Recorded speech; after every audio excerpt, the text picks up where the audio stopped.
Oke, yuk kita bedah bareng-bareng sebuah topik yang mungkin kedengerannya kayak mata kuliah biasa aja ya. Tapi tunggu dulu, ini sebenarnya salah satu strategi pertahanan paling krusial buat Indonesia di era digital ini. Jadi kita akan lihat gimana pendidikan kewarganegaraan itu bisa jadi semacam firewall ideologis buat bangsa kita. Nah, ini nih pertanyaan utamanya. Di tengah kekacauan digital kayak sekarang, gimana caranya sebuah bangsa bisa mempertahankan jati dirinya? Bener-bener diuji loh, saat banjir informasi dan disinformasi datang tiap detik. Terus gimana Indonesia menjawab tantangan ini? Jawabannya mungkin bakal bikin Anda kaget. Oke, sebelum kita ngomongin solusinya, kita harus paham dulu medan perangnya. Ancaman-ancaman digital yang lagi kita hadapi ini bukan cuma gangguan biasa loh.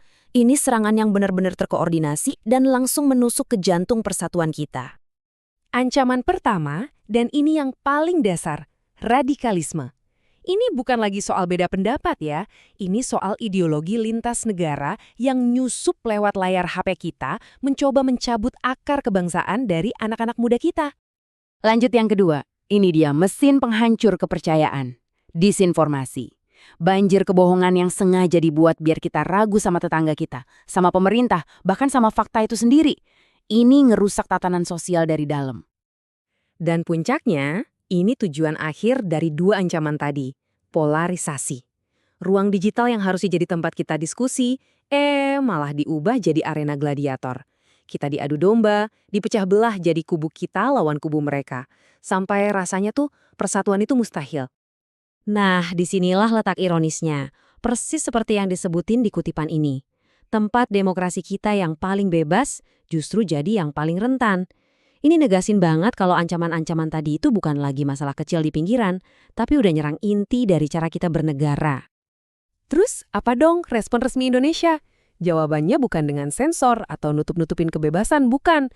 Tapi dengan memperkuat dari dalam, lewat pendidikan. Nah, disinilah pendidikan Pancasila dan Kewarganegaraan atau PPKN maju sebagai garda terdepan. Jadi, gini poin pentingnya. PPKN itu bukan sekedar mata kuliah yang ngajarin hukum dan sejarah doang. Tujuannya jauh lebih dalam dari itu, yaitu membentuk karakter. Ini tuh kayak upaya buat ngeinstal sistem operasi Pancasila ke dalam diri setiap mahasiswa, biar mereka punya saringan internal yang kuat. Analogi yang Anda lihat ini bener-bener keren buat ngegambarin betapa fundamentalnya PPKN. Coba bayangin, sama kayak kitab suci yang jadi panduan moral dan spiritual, PPKN ini diposisikan sebagai panduan ideologis dan konstitusional buat setiap warga negara Indonesia, apapun latar belakangnya. Dan buat negasin betapa seriusnya hal ini, PPKN itu bukan pilihan ya, ini adalah kewajiban hukum. Ada di undang-undang, berlaku di setiap kampus di seluruh Indonesia. Negara secara sadar memutuskan kalau pertahanan ideologis ini harus jadi fondasi pendidikan tinggi kita. Keren kan? Oke, jadi gimana sih cara kerja firewall ini? Strateginya itu nggak cuma satu, tapi dibangun di atas 3 pilar yang kokoh yang saling dukung satu sama lain buat menciptakan pertahanan yang komplit. Yuk kita bedah satu persatu. Pilar pertama kita mulai dari bawah, dari akar rumput. Pilar kultural. Caranya, dengan menghidupkan lagi nilai-nilai kayak gotong royong dan kearifan lokal. Tujuannya, biar jaring pengaman sosial kita makin kuat, jadi lebih kebal sama ideologi asing yang suka mecah belah. Pilar kedua, ini perbaikan dari atas, pilar struktural. Kita semua tahu kan, radikalisme itu seringkali tumbuh subur dari rasa ketidakadilan. Nah, dengan mendorong penegakan hukum yang adil dan reformasi institusi, pilar ini tujuannya buat ngilangin bensin buat api ekstremisme. Dan pilar ketiga, ini dia garis depan pertempuran kita sekarang, pilar digital.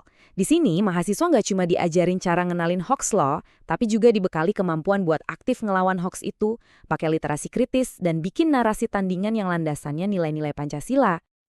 Tentu aja, strategi sebagus apapun butuh eksekutor yang jago kan?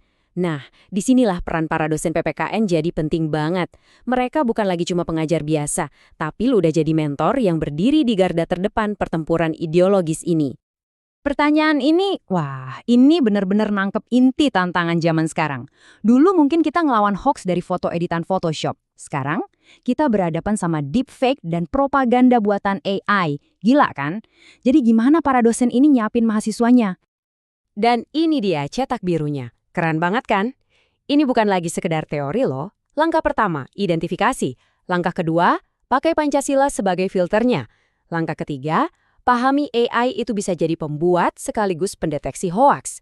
Dan yang paling penting, langkah keempat, bangun etika AI supaya teknologi ini bisa melayani kita, bukan malah menganjurkan. Sekarang, yuk kita lihat endgame-nya. Setelah ngelewatin semua ini, lulusan kayak apa sih yang mau dicetak sama PPKN? Ini dia visinya tentang warga negara ideal buat Indonesia di masa depan. Pertama, soal fondasi karakternya. Tujuannya adalah menciptakan individu yang gak cuma pinter, tapi juga punya kompas moral yang kuat. Orang yang pikirannya terbuka secara global, tapi tetap sadar sama peran dan tanggung jawabnya sebagai warga negara Indonesia. Kedua, soal kemampuannya dalam berdemokrasi. Ini bukan cuma soal nyoblos pas pemilu ya, tapi jadi partisipan yang aktif, kritis, dan yang paling penting, beretika. Jadi orang yang bisa debat sengit soal kebijakan tanpa harus saling benci. Nah, ini inti dari demokrasi yang dewasa. Dan yang terakhir, komitmennya pada negara. Lulusan yang loyalitasnya tuh nggak buta, tapi didasarkan pada pemahaman yang dalam tentang hukum, tentang konstitusi, dan tentang nilai-nilai yang nyatuin kita semua sebagai satu bangsa. Dan kita tutup dengan pertanyaan buat direnungkan bersama. PPKN ini kan strategi yang kuat ya, sebuah firewall hidup yang terus diupdate. Tapi, dengan teknologi yang larinya makin kenceng, pertanyaan terbesarnya tepat sama. Apa pendidikan benar-benar bisa ngejar dan tetap jadi benteng pertahanan utama kita? Jawaban dari pertanyaan ini bakal nentuin masa depan identitas bangsa kita.